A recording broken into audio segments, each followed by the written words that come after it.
Hello, and welcome to the first episode of Flipping the Classroom in Mr. Riley's geography class.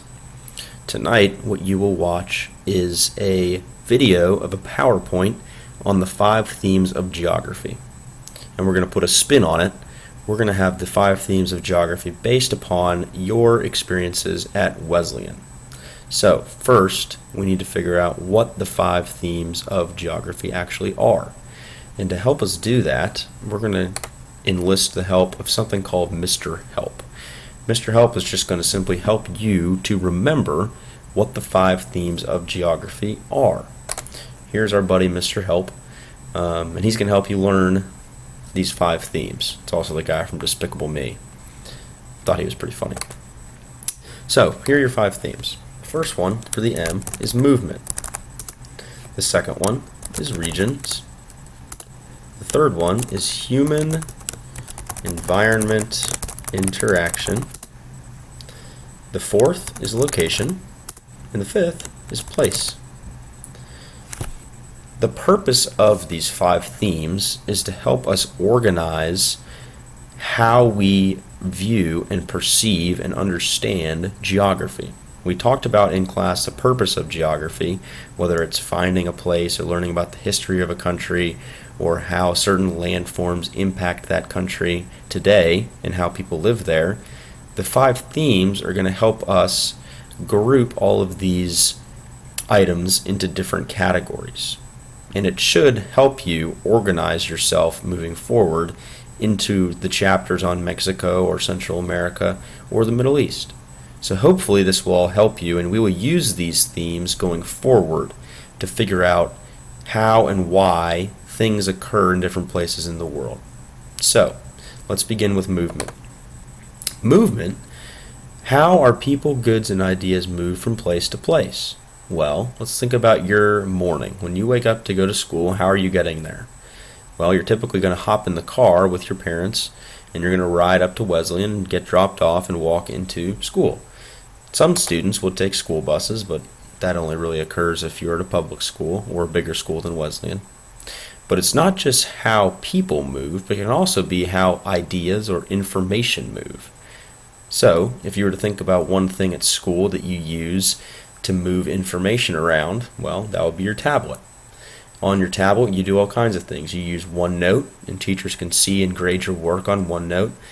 You use Microsoft Outlook to send emails back and forth, and that's how teachers get a lot of their information across. And you also use other applications like PowerPoint and the Internet and Microsoft Word. Think about how you use your phone at home. You email, you call, you text. So that's how ideas and people are moving from place to place.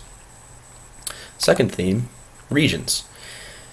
How are regions similar to and different from other places? Well, you should know what a region is. You have, for instance, in the United States, people always talk about the Southeast or the Northwest or the Northeast or the Southwest. All of those regions have different characteristics that make them similar. For instance, if you were to look at this physical map down here of the United States, you'd see them grouped into different regions based upon their climate. So on the West Coast, you have a different climate than what you might see on the East Coast or in the Midwest. Okay, it depends on temperature, amount of rain, those things. Another way you can divide region is through, well, states, countries, and cities. So as you see here on the map of the United States, you see all the different states of the United States divided. You see Georgia here where you live, and then you could see Oregon or Montana, North Dakota. Those are regions. So that's how places are similar and different from one another. So they can have real boundaries, like this map here, or just similar characteristics, like desert, body of water, or mountain ranges. The third theme, is human-environment interaction. How do you interact with your environment? In other words, how do you affect it? What do you do to your environment? What does your environment do to you? Well, think about Wesleyan. We depend on the environment. We depend on the land here at Wesleyan. If you run cross-country, you know that cross-country runners use it every day. They run the trails. They run through campus. So they utilize the landscape simply to run. But we also change it. Currently, Wesleyan is constructing new fields and new buildings to better suit the students and the needs of the students. More practice fields for lacrosse and football. And we also are going to adapt to it. So, for instance, in the springtime right now, in the early fall, you're able to wear shorts because it's warm out. But once December, November, and January roll around, you're going to start wearing pants and jackets because it gets cold. So you'll start adapting to your environment. And as you can see here, we put a picture of the Wesleyan cross-country team winning the state championship. And this is Mr. Young and Mr. Cleveland looking at the construction that's going on in the new fields. So human-environment interaction. They're interacting with the environment right there. The fourth one is location. Where are we? And these are easy to understand. There's two different locations. One is absolute location, which you learned the other day, latitude and longitude, pinpointing the location. The other could be relative location, which is described by landmarks, direction from one place to another. So absolute location could be the address of Wesleyan School, 5405 Spalding Drive, Norcross, Georgia, or the latitude and longitude of Wesleyan, which I actually found on the internet. Creepy enough, as you can see here, this website found the exact latitude and longitude of Wesleyan, which is 33 north latitude and 84 west longitude. Pretty weird.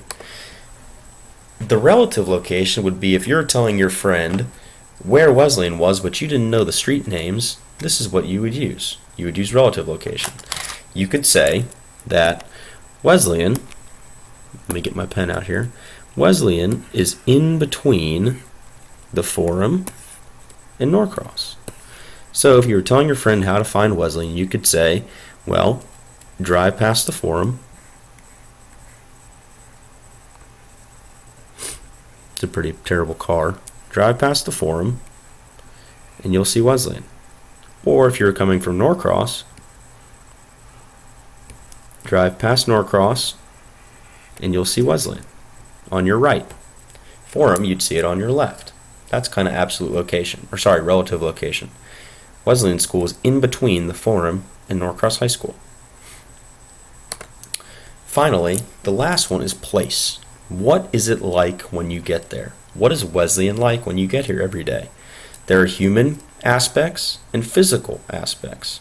The human aspects would be, what are the main languages, customs, beliefs? Well, we speak English. We follow Jesus. It's a Christian school. That's what we believe. The customs, we wear uniforms. You come every day at 8 o'clock and you leave at 3. There are extracurricular activities like football. You see Coach Pridgeon right here. You see the Wesleyan crest, mind, spirit, and body. Another way you could look at it is physical characteristics, landforms, climate, vegetation. And here's a picture of Wesleyan's campus. Although it's not showing many landforms, it does show the buildings and the surrounding areas, the fields, the trees, which are vegetation. So all of those things show what Wesleyan is like. The buildings, the people, the teachers, your friends. All of that shows what Wesleyan is like. So, in closing, again, these 5 themes of geography will continue to help you going forward. This is our friend Mr. Help, and he will continue to help you learn the 5 themes of geography.